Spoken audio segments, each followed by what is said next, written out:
What's up guys, it's Adrian Power. Thank you so much for joining me for another video. In today's video, we're going over the patch notes that was dropped earlier today because Season 6 is upon us. We're going to be diving all into this, letting you guys know exactly what you need to know when it comes to these notes and all the exchanges, all the different changes that you can expect when you hop on in Season 6. Alright guys, if you enjoyed the video, like the video, subscribe if you guys are brand new and want more Apex content. We're going to be grinding so hard this week on YouTube, so definitely show your support down below. And don't forget to follow me over on Twitch if you guys want to come hang out or ask me any questions over there. Definitely do that. I stream every Tuesday, Thursday, and Sunday at twitch.tv/AsianApePower. Alright, let's dive into this. And guys, I am still doing a Season 6 Battle Pass giveaway. If you guys want to be entered, like the video, subscribe to the channel, go follow me over on Twitter so I can hit you up later when you win, and comment down below that you did all these things once you have. I'm going to be choosing a couple winners tonight and then later on in the week. Definitely do that, and good luck to everyone. Alright, let's dive into these patch notes. We have the new vault. I'm not going to go over that too much right now. We're going to be actually doing a more in-depth video of the vault, the damage, the range, everything else like that. Stay tuned for that video later on in this week. Alright, let's talk about crafting system. Alright, so it says, we all know that the RNG gods are not always on your favor. With Season 6, we're introducing a crafting system. Find materials throughout the map via loot bins and material stations, then take these to the replicator. In the replicator, you'll find 8 different pieces of loot that you can craft if you have enough materials. Some of this loot rotates on a weekly or daily basis, but you'll always be able to see what's current craftable in the game mode selector of the map screen or the map screen. Read more. Okay, I'm gonna actually open this because there's a very important piece that people have not been covering. That is, you can upgrade your Evo. That's great, but here it is. Loot that is on rotation in the crafting system will not spawn on the ground. Huge. Meaning if the R301 and Anvil receiver are on rotation and you want that firepower, finding a replicator is a surefire way to get it, provided you have the materials to pay for it. This loot is called out in several places, so you'll always be able to have the information at hand. Pretty much, so if a R301 is in so for example, if the R301 is in the crafting station, you're not going to find any other 301s on the loot or on the ground. There won't be any ground loot for the R301. It's only available in the station, which is kind of nuts. So they're freeing up that one space to bring in the Volt SMG, but this will switch out daily. So say R301's on Monday, Tuesday it could be the Prowler. It's wide variety of different things it could be. It looks like it could be a combination of things. So maybe it's a Prowler and the Select Fire. We don't really know. But once that that gun is in the crafting system for that day, you cannot find it anywhere else. Obviously, you can find it on dead bodies, but you're not going to find it on ground loot, which is huge. We're taking one gun out of the game completely for one day. There's only like 1 or 2 ways to get it, either off a dead body or in the crafting station. Insane. Let me know your guys' thoughts down in the comment section below. Do you like it or do you think it's a little too much? I think it's crazy because it's going to change the meta every single day. Not necessarily in a crazy way, but people aren't going to be running around with the exact same weapons because they're going to have to use something else. But later on in the video, I'm going to share with you what I think the best gun in the game will be from Season 6. Alright, let's talk about the armor meta. This is another huge change that's coming. So pretty much to summarize this, all shields are now Evo shields. If you see a purple shield on the ground, it's Evo. You can pick it up and level it up to red. If it's blue, obviously you cannot level up to purple. All other shields are gone except for the gold. You can find gold in rare spots, care packages, maybe in a vault. So Evo armor and gold shield is the only shield available on the map. Another cool thing is this part right here. Another interesting change that players will spawn in with a level 0 Evo armor. So you're going to still have 100 health that you usually do when you spawn in, but if you get into a gunfight right away, do a lot of damage, you can level up your the level 0 Evo shield all the way up, so you don't have to go looking for a shield. You already have a shield on you, but it's just at level 0. So you can get into a few gunfights and already have a purple shield, which is kind of crazy. I really like that idea, having that start at 0, but you're still technically have an Evo shield. I think that's a really unique idea. The last big difference is that armor is coming down by 25 health. So like Evo shields back pre-season 6, if you got a white Evo shield, it was just 25. Blue was then 50, and then purple was 200 or 100 health. They have now changed that, so instead the white and blue stay the same. The white is still 25, the blue is 50 extra shield. The gold and purple, which is huge right now, is 175. The red is 200, so nobody will be running around with 225 health anymore. And the reason they did this is to bring down the time to kill. You're going to be getting kills so much faster. You're going to be able to drop people so much faster because people are going to have only 200 health. That's the max they can get, unless you're Gibraltar, and then you have a huge advantage. But that's neither here nor there. So big change again: purple shield and gold, purple and gold. Whew, that's crazy. Purple and gold will now be 175 health instead of 200, and red will now be 200 instead of 225. Big changes. The damage, they change it as well right here. A little bit crazy, nothing outrageous. They did lower per white to purple damages, but I think they increased purple to red. So it shouldn't be too crazy, but just a little change right there. Next up, holo sprays. This is one of the big things that I'm excited about. I'm really excited about these holo sprays because they're going to be a lot of fun. They're going to be enjoyable, creative, and I'm excited to see what the community comes up with these. The holo sprays are a new way to emote in the arena. By using the emote wheel, you can throw down these legend-specific calling cards to taunt bested enemies or warn future challengers that you're not to be messed with. So you can just drop it down there while somebody's down and just kind of rub it in their face. It's going to be a great way to emote on somebody and just show off or make fun of them. It'll be fun. One thing that I'm actually really excited about is the next quest that's coming for Season 6. This time they say that we're actually not just getting dialogue on text on a screen, we're actually be getting comics. It'll make it a lot more interesting and more engaging for the readers and those who are actually watching others do it. Definitely stay tuned on the channel for that because I will do sorry, I'm shaking this desk. I will be doing that every single week. Alright, some changes to the legend, some big ones, some small ones.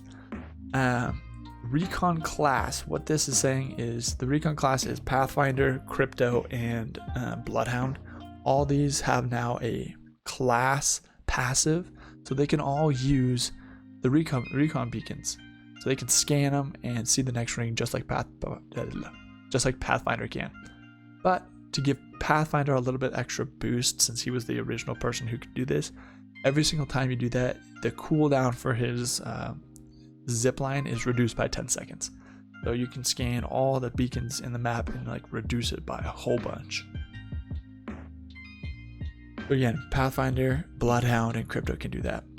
Bloodhound did get a buff though. Beast of the Hunt now gains even more duration when Bloodhound scores a knockdown or kill with the ultimate about to run out.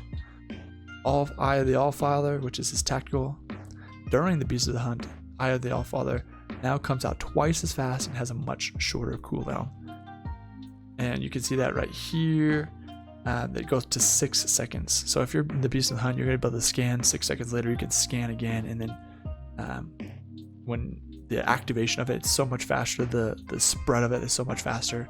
There's going to be a lot of Bloodhounds. Bloodhounds can be very, very strong in Season 6, especially in the competitive scene. With those two buffs, expect to see a lot of Bloodhounds.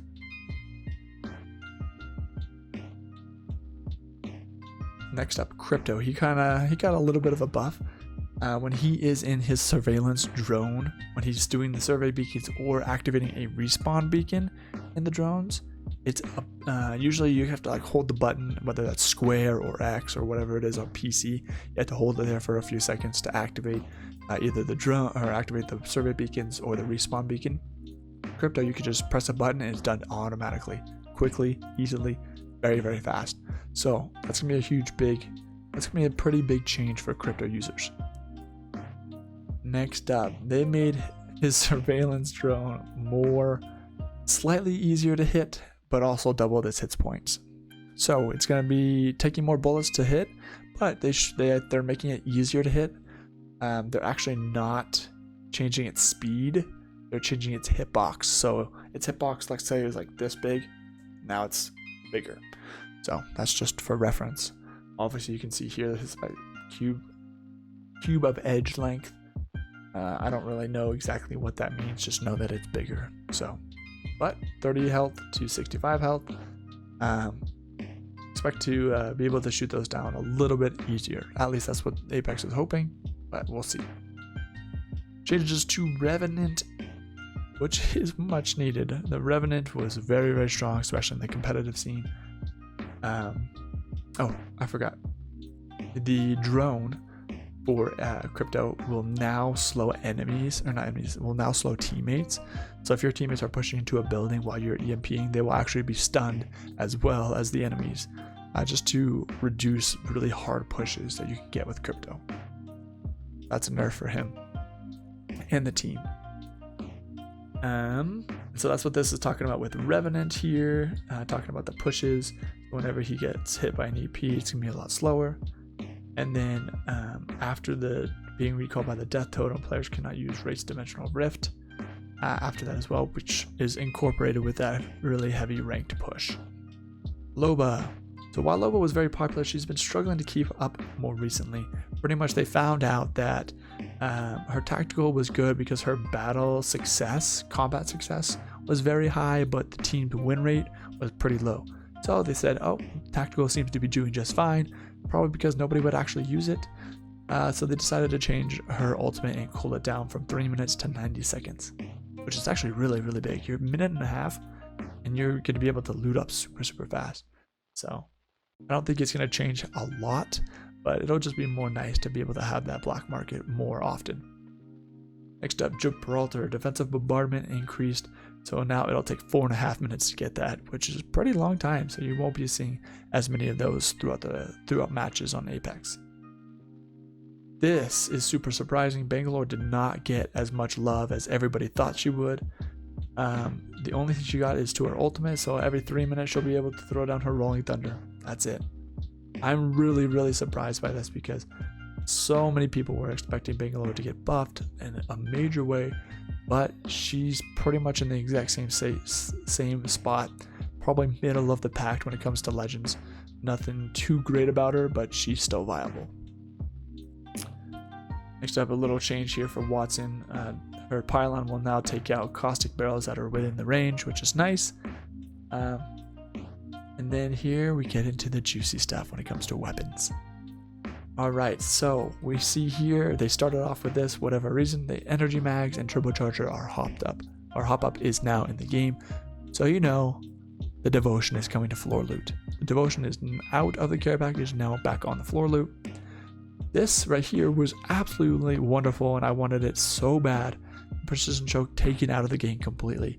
But the benefits are still there for the Peacekeeper and the triple take, which is nice. They added toggles, select toggles, so you can decide if you wanted to use that or not on your guns. But it also, whenever you pick up a triple take, that choke will be on there, which is kind of pretty big. Because if you pick up a triple take right off the bat, you're gonna be able to do some damage with that. I'm gonna have to try that out. Alright, next up, biggest change, R99, RIP R99. Will no longer be floor loot. It is now in the care package. Super rare, but they adjusted it so that it's worth being in the care package.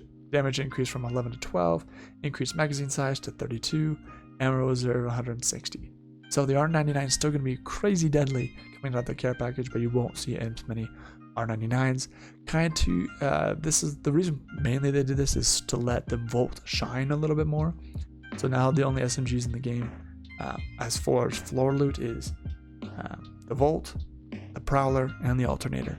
So it'll be nice not to have as many R99s, but I love the R99 personally, so I'm sad to see it go. As we said, Devotion is now out.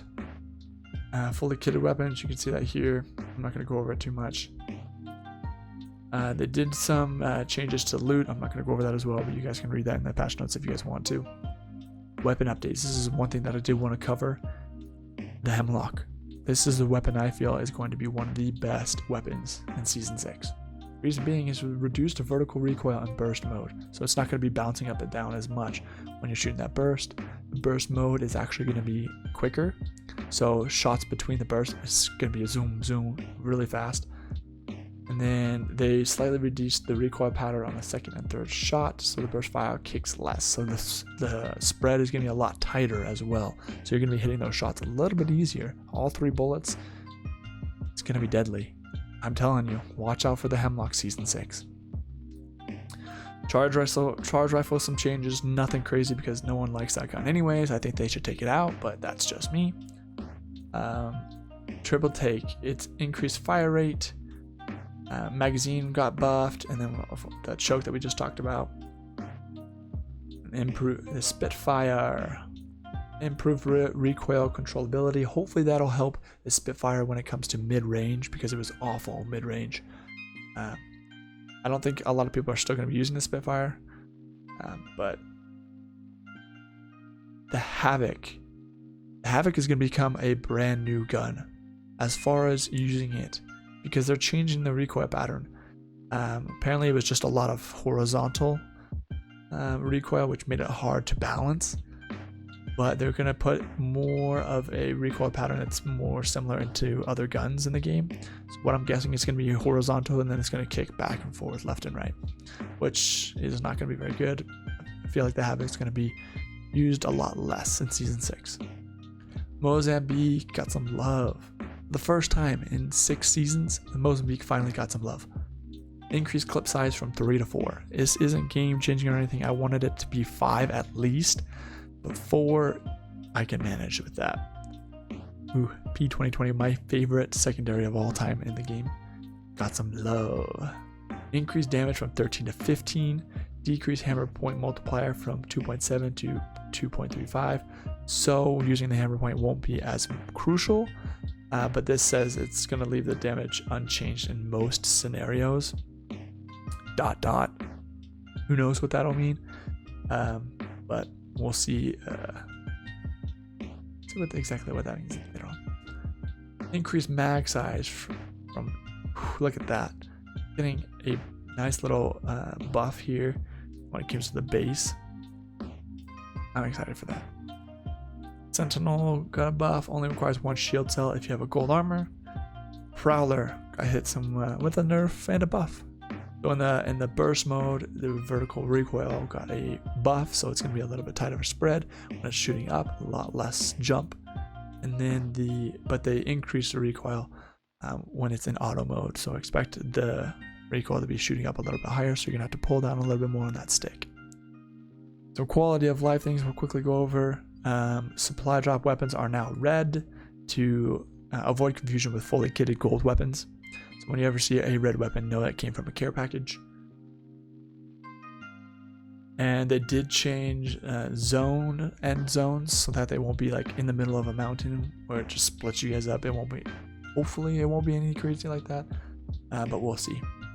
Because that's actually going to wrap it up for today's video. It was a long one. Hopefully you guys did enjoy.